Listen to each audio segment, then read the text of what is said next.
ahoana marina ity mpitondra miterateny ity e. Raha atao nikady ho any Rajoelina dia 100 tamin'ny fampanantenainy no tanteraka rabe indrindra. Ankoatr'ireo dia ny fitombony tany fahantrano, ny fitotongana ny toe-karena izay tsy ahafahan'ny fanjakana miala na inona ho lazainy. Tsaraky ny vavabe ny vokatra, miaratsy ny sary politika, mampanahy ny ho avy, tsy maro toerana ny toedra ara-politika, mitombo ny faneho-kevitra mahery vaika, manangambovina ny fanjakana, saingy tsy ery fa tahotra. Mandeha amin'izay ny fanaratsiana ny hafa mba ilazana fa tsy izy no ratsy. Ny tena mampalahelo aminy dia mody mipetraka olona sibatra rehefa mafy ny ady, mamorona antsangatsa-manorana, mitady izay fomba adinana ny saim-bahoaka andro aman'alina. Tonga hatramin'ny fampitenenana ny manambasy, tsy rony tsy ventiny eo.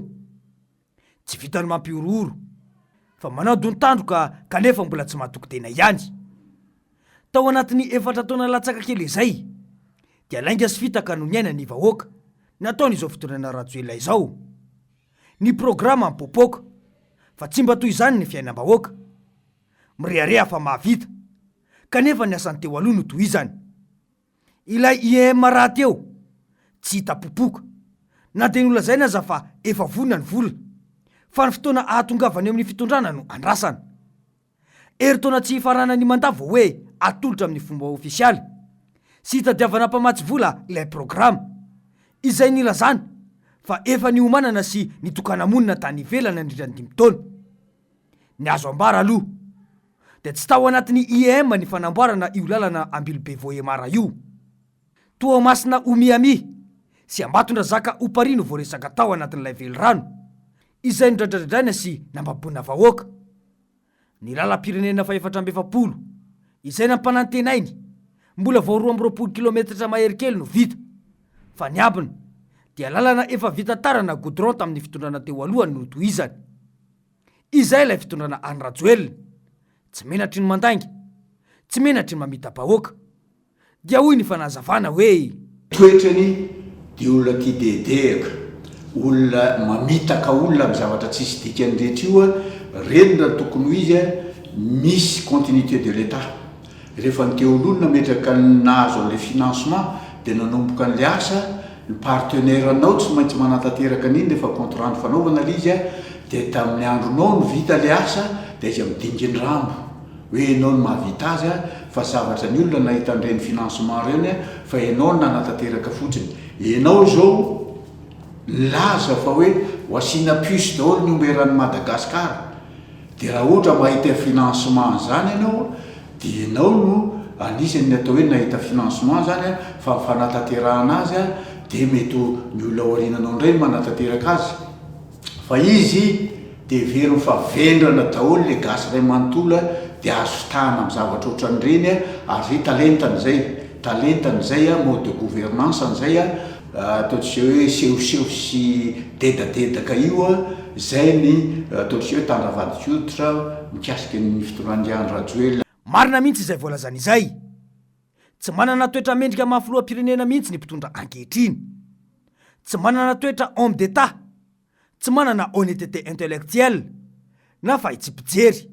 Mpitondra tsy mahay miaika fa tsy mahay, fa manambony teny, kanefa dia izy no mpitondra gisitra indrindra raha fitantanana.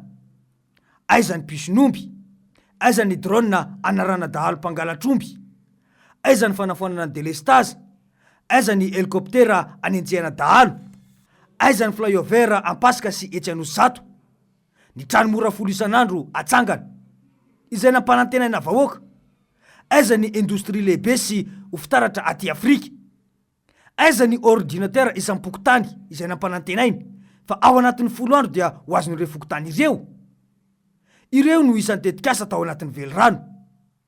Fa nafarambary io ve no atao hoe vina ny fahavitantena ara-tsakafo nampanantenana ny vahoaka? Ny amorona aza moa no ataony, koa maika ve fa misy hotengenany hoy ny fitenenan'ny tanora izay, tahaka ilay lalana Ambilobe Voemara. Ity no vato fototra napetraky ny fitondrana Rajoelina Ramampianina, nanomboka ny fanatanterahana ity asa ity. dia tsy tahotra tsena ty Rajoel, nanongotra an'io ka novainy ho anarana teo amin'ilay vato fototra. Fitohizany raharam-panjakana ny fahavitany io lalàna io. Ny fitondrana Rajonara Mampiana no nitady famatsim-bola tamin'ny taona 2024. Mazava be fa iza no lany eo tamin'ny taona 2024 dia nitohy foana ny fanatanterana ny asa satria izay ilay atao hoe continuité de l'État. Ny tena mahamenatra dia gisala mangalaketsa ilay filoham-pirenena ka izy efa mangalatra indray no avava. Raha nandinika tsara izy tamin'io filazany ny hoe ny sasany dia nitokana vato fototra fotsiny fa tsy nanao ny asa akory fa mamita-bahoaka. Dia ilay vato fototra izay notokana ny Ramatoa Mialy Rajoel ao Ambilobe, izay nolazaina fa ananganana uzinina fanodinana etanol no tokony ho tonga ao an-tsainy voalohany. Inona moa no tsy nolazaina tamin'ny vahoaka momba io tetikasa io? Izay ilay hoe ny manao ihany no many.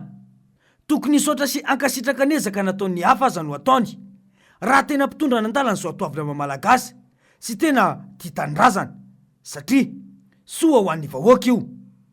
Ny tokony atonga sain'ny malagasy dia ny hoe adidin'ny fanjakana ny fitokanana sy fanamboarana fototra-fitrasa.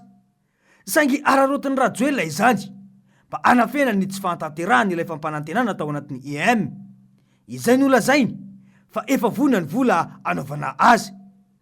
Izany ihany koa no mahatonga azy tsy samiditra amin'ny fikoanan-doam-pirenena io satria fantany tsara fa aotra ny notiny raha nitetikasa ny reariany tamin'ny fampelezan-kevitra no hitsarany vahoaka azy.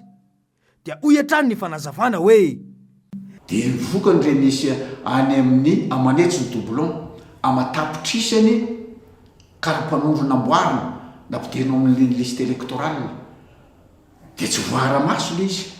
Dia mora nanaovana manœuvre électorale dia reny ny alabato dia lasa nikitretra fotsiny sasany tsy rary ny ary tsy mendrika amin'ny firenena fividianana ohatran'izay. Dia tia moalopiran' zany amin'ity. Marina mihitsy izay voalazany izay fa efana azo tamin'ny alatra dia alatra sy fitabahoaka atrano no androm-piainany mandritra ny 5 taona.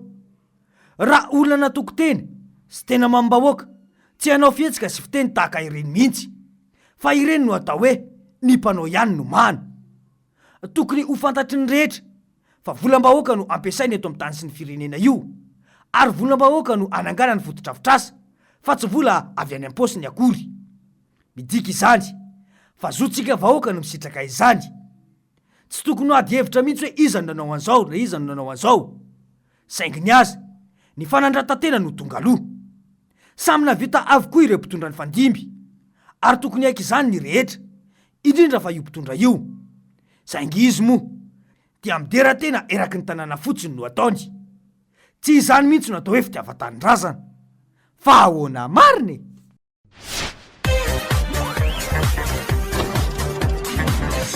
Ahoana mariny?